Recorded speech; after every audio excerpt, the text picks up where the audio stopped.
This laptop has an RTX 4050 with 6GB of GDDR6 VRAM, an Intel i7-13620H, and 32GB of DDR5 RAM. We're talking about the MSI Cyborg 15, and all of that sounds like a pretty good deal for a pretty thin laptop at less than $1,300, but it's actually not worth it. Tom, why is that, you might ask? Well, here's why. The RTX 50 in it only gets up to 45 watts of power. That's not exactly a lot, especially if you think about other laptops with a 4050 that get higher power. That aside, let's take a look at the performance you can expect along with some comparisons. RDR2 with high settings at 1080p yields an average FPS of just under 60 FPS. A similar higher powered laptop can get nearly a 20 FPS difference. Now that might not sound like a big deal, but with this laptop's 144Hz refresh rate, it can definitely be quite noticeable, especially if you're hitting more than 60 frames per second at times. Something to take note of. Cyberpunk 2077 is where the differences might not be so huge, but they can still be quite noticeable. With the 45-watt variant, we get an average FPS of just 50 and an average of just slightly over 60 with a higher power variant. Now that's with ultra settings at 1080p. It doesn't sound so bad, to be honest. Lastly, we have MSFS 2020 with ultra settings at 1080p.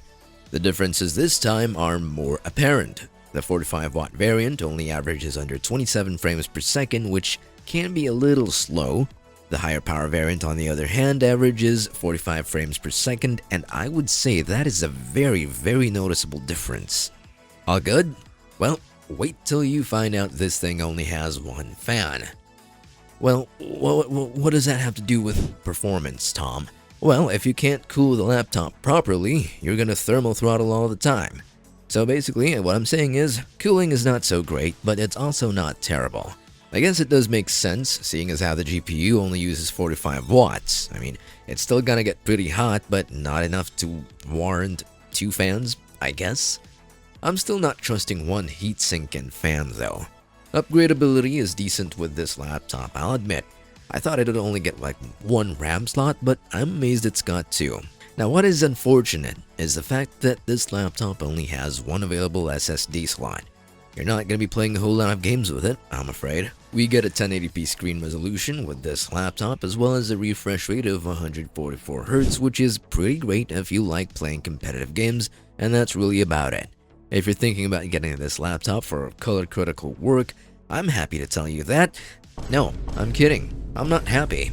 This only gets 45% NTSC, which is like 60%-ish sRGB. Not too great. I'm not gonna lie, it's not great. Now, I'm gonna be honest with you. Chuck the idea of buying a 45-watt RTX card out of the window.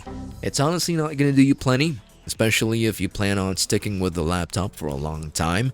If you're gonna spend a lot of money, you might as well spend on something that'll take care of you in the long run as well. And I think I have a better recommendation for you, or recommendations rather. We have the Asus ROG Strix G16 with an i7-14650HX and RTX 5060, which currently sits at $1,260, or an Acer Nitro V16S at just under $1,200 with an i9 processor and an RTX 5060. Now both of these laptops are much more powerful than the 45-watt 4050 Cyborg 15. That was a mouthful. I digress. Go on ahead and get either of those laptops, or, maybe even both. I'd be happy. Just don't go for the Cyborg 15. Or if you still wanna, links down below. I just don't recommend it at all. Anyway, it's Tom. Have an awesome day.